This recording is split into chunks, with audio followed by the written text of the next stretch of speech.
Good morning, guys. We are going to continue on with our typography drawing by now starting to look up some of the fonts that you want to use. Okay, so we're going to be using this website, FontSpace, which we used for the very first part.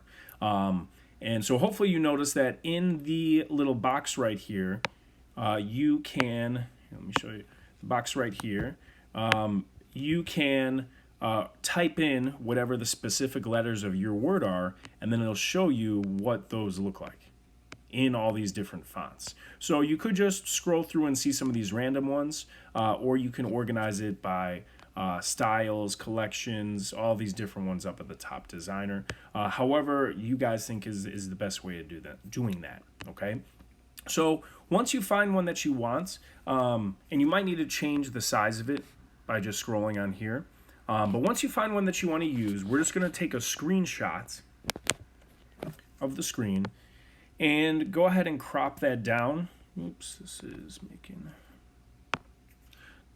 Crop that down to the word itself.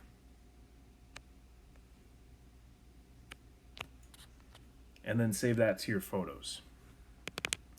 So now we could go back into Sketch School. And one thing that is causing an issue is if you did change the color of your background already, it's not letting you post the photos in front of that background. So you might need to retype this just on a blank background, because otherwise you're not going to be able to see the photos that we're going to put in.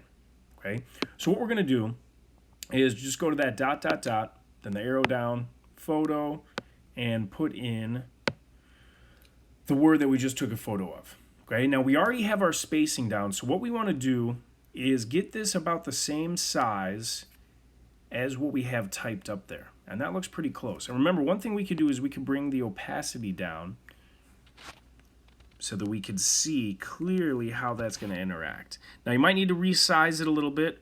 You could angle this if you want, totally up to you. Okay? Now once you get that set how you want, I would leave the opacity down still. And now we're going to go ahead and just write over the top, okay? Before we do that, we're going to take our eraser and erase out, let me get a larger one, the type that we did, okay? Because we don't want it to look like that font, we want it to look like the next one. So whatever tool you think is going to work the best for your writing, totally your preference. Remember that you could zoom in to make this a little bit easier, and all you have to do is trace over the top, and you could add or change details that you want for this to make it look like your own font here. Okay. So I would go through and finish all the rest of those details. Remember that as you're working on it, if you want to check to see what yours is looking like, you could just click that eyeball to get rid of the image.